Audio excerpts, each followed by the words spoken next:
currently still engaged as president of Central Category Lagos Club. I invite Nurse Judging and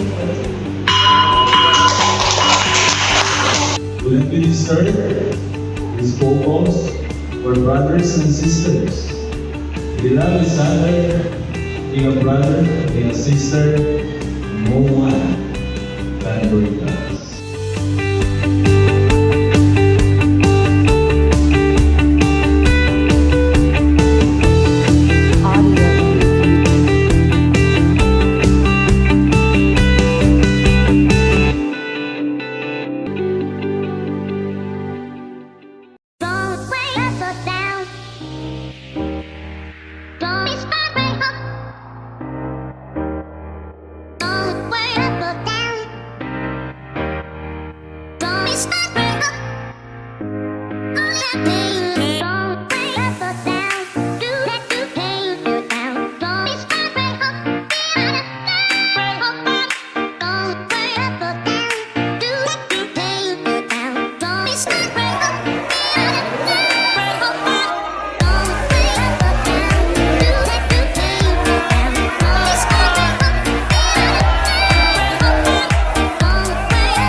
during this event. So earlier this morning, we had our reception, and then I think it was the combination of all the hardships that we've had. Kumbaga, it was a wrap-up of the experiences from the 7 mornings that we have experienced, all the activities that we've done, all the charities that we've successfully culminated. I think today is a reflection of what will happen in the future, which is unity, brotherhood, and above all, preserving the fraternity and bond that we have. So I wish that everyone is having fun. At the same time, while having fun, let us not forget why we are here. We are here because of our love and protecting one another because we are one. And I.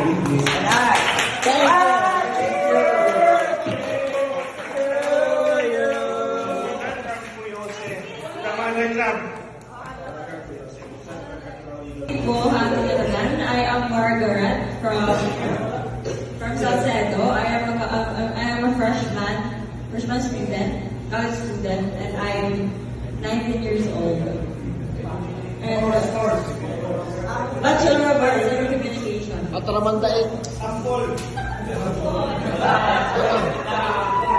Ang sipit. Nawaog. All I can say is that I'm having fun right now, and this organization maybe showed me what true brotherhood and unity is. And earlier in our inception, I realized that it is really important, that teamwork is very important, because if we have teamwork, we will be able to succeed in all the challenges, and this is what our organization is about. To be united, and we all have one goal, which is to help other people. Ate, Kuya, Vincent. I am Michael Junior Magayon from BND Tacloban City. I am 25 years old. Currently working at the PSN BNI. First and foremost, we would like to apologize earlier about our actions, about our representation that we had. This is one thing that we have coming along future good. So we are trying to fit in to the community that we are going. Tapos there are still a lot of trial and errors, and at the same time, bagat bina-adjust kaya naman kumbaga mindset kaya, including because knowing that this organization is very professional. So we would like to apologize about earlier. So what the impression naman po about team building is that we really enjoyed. We have seen a lot of teamwork, the trust, especially in the inception na ipapakita talaga ang trust within each other. So it was very, nakita namin binihagya ako ng joint na team building that nagtataboy talaga tayo ng mga tao. And at the same time, nagbuhuli kayo. So that's one thing happened. And then at the same time, hopefully, dapat namin mabawa, especially mga bunsang kami. So, yun lang. Enjoy mo. All throughout this journey is na-realize ko na hindi rin basta-basta makasunod. One of the biggest fraternity Philippines.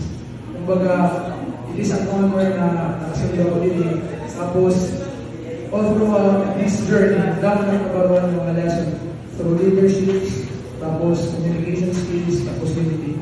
Kaya really, nakakimo ako ng first project. Though I do have an organization, pero wala akong project chair sa na organization. Which is nahimo ko rin na applicant pala ako. So, I'm very proud of it. So, thank you for recognizing. Okay, we'd like to thank everyone that nakatin kita, nag-celebrate, sana ka na nag-enjoy, and sana na wala ka nag-purpose sa team building. Enjoy the rest of the day. Thank you.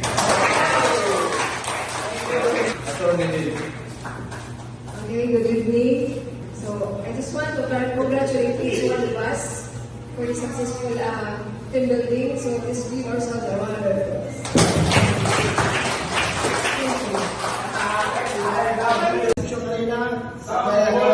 Thank you. Na-accomplish na talagang nagkakagulan na inyo, mga disgrasya, masalamat ako, natungkot ka mga kanina. And everything is gonna be fine. Next introduction will be Always keep each other in kindness. If you are in a crossroad between choosing between being right and being kind, always choose kind. What is the use of being right if you will be enabling each other? Kindness goes a long way. Actually, I'm going to motto again to promote. With kindness, you can never go wrong. Always be an inspiration to each other.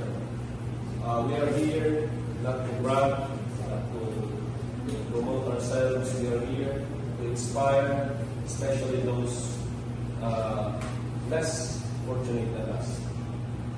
We are given the privilege to help. So let's be the light. Amin Pangol, mantra, be the light. Times of darkness, the light that shows the brightest is the willingness to help. So again, in behalf of the Central, the One Natural Video Team, I welcome the new junior eagles. Ate, Kuya, and Bunso, how good it is, how pleasant it is when brothers live in unity. The gospel today, kanina aga, kung nakasimba, nakapod ka mo, nagsimba ka, nag-isa kami kanina, then kung lumakan na tayo because of another commitment, family, 68th wedding anniversary, parents of Kuya Oscar Ginulbe. So, it is good to be one, no? Just like Abu Kapadian, I'm already 11 years of this. Pag-ulang nag-join na Eagles also last year. Buwas, mga 10 years, 1 year na kami. 10 years na ba? 1 year na kami. Anak ko yung Pilapay sa ating Pilapay sa Agugo. Kuya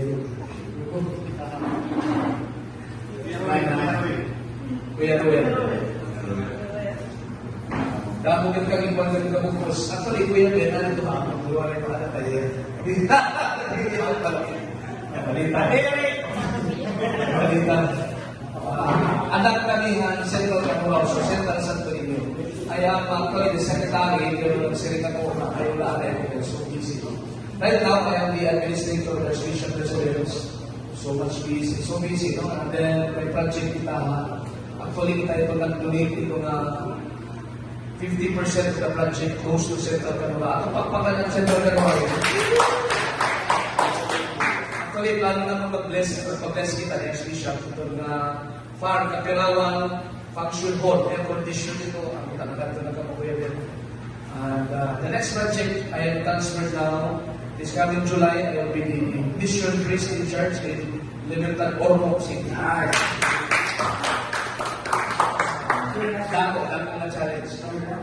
Yes, July 15th, announced na. So, I don't know, I'm, again, kailangan ko minsan nila, konektado ng unity. You can never have strong light without unity. Important, one candle cannot, you cannot actually make impact. But with each and every candles that we carry, each and every light that we carry, can make an impact. I'd like to congratulate ang ibuhat ng mga bunso. Gusto ko mag-join na ito, ang iyong postal piling pagpaganda ng mga bunso. Actually, gusto ko lang po mag-join na ito, pero dapat ang mga schedule, ay buwas, may natin rin mag-manisa. So much busy. So, bisan kita mga busy, na sila ko, when I was interviewed, Father, what's your work? What can you give to the community? What I can give to the community is God's business. I don't have any other business aside from my family business. health business. So that is why, as we say, no, as I say, thank you, no, on behalf of General Santo Niño, I welcome you all, no, ang mga bunso, especially in Action Niño. I am so happy, excited. Ibang feeling ito, labi ng pag-handshake, ito na pagparong niyo, yung mga sapatos, pag-ingam, yung mga arot.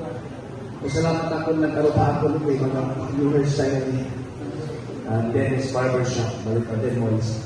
So thank you very much and continue. Let us thank you ni Kuya Margarina, Kuya Alex, in choosing kindness and good right. Maupay ko yan, because sometimes we may be right, but we are actually being uncharitable. No?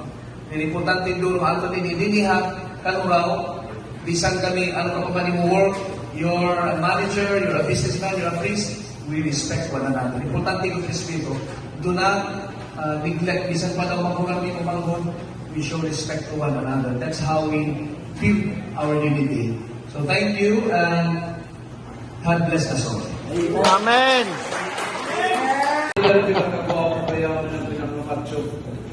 Kay ala niya PNP. Atong Kuya BP Atong. So, about in short, the joke ko na lang, it's about making choices that reflect your values. Helping others without expecting in return and striving to make the world a better place. A good person treats others with dignity. Listens with a open heart and acts with integrity. Even when it's challenging, by fostering positive relationships and contributing to well-being of others, you can create a ripple effects. May ganito na ako niya na-multiply. Reflect ripple effects of goodness that extends far beyond to your immediate circle. So, not to circles, but to you. So, that's all. Thank you. And so,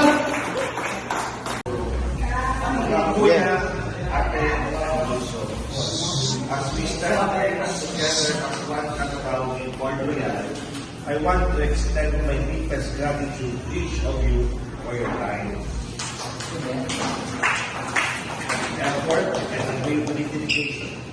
Today's team building experience has been more than just a series of activities. It has been a testament to our collective strength and unity. Your enthusiasm and commitment have laid the foundation for an impactful project we are soon to undertake. Together, we have forged bonds that will drive us to new heights, turning our vision into reality with unparalleled passion and determination. Remember, it is our unity and collaboration that will be the catalyst for change and innovation. Let's carry forward the spirit of today's, knowing that each of us plays a vital role in our shared success. Thank you once again for being here and for being the heart and soul of an extraordinary journey ahead. Mabuhay ang One Canarao, and we will continue to be the light. Thank you so much.